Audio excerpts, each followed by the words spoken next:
The Titans plus 2.5 was free at the Colts, and the total's 43.5. And if you want to just glide over it, Donnie, then I don't mind.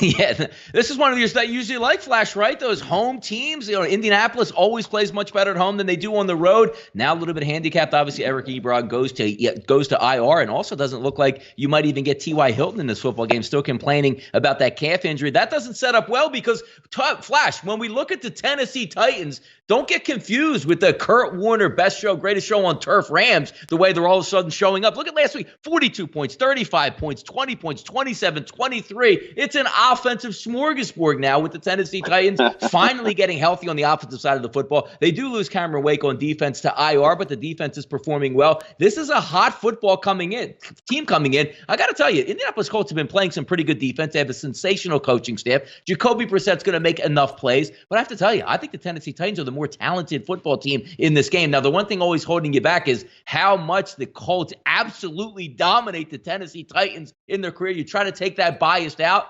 Look, we missed off on the 3 early in the week, so you're getting a 2.5. So it's decided, do you think the Titans can actually go on the road and win this football game? I've seen it time and time again. The home team here, the Colts, stand up and win these type of games. But if you're going to tell me no T.Y. Hilton, no Eric Ebron, I don't know where those explosive plays are coming from. And Tannehill is playing extremely well for the Titans. I lean on the points early in the week. If T.Y. Hilton's out, this might be an official play for me on the Titans getting the win on the road for something they never do in beating the Colts.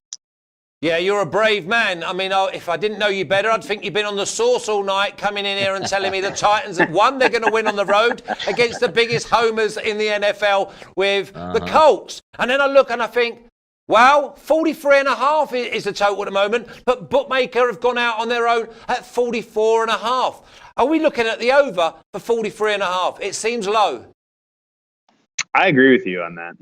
I think the over is the side. If any total is in play, it's the over, and I would actually even single Titans team total over. If that's going to be around 20.5, 21, I think they get that number the way that they're playing with Ryan Tannehill right now, clicking on defense.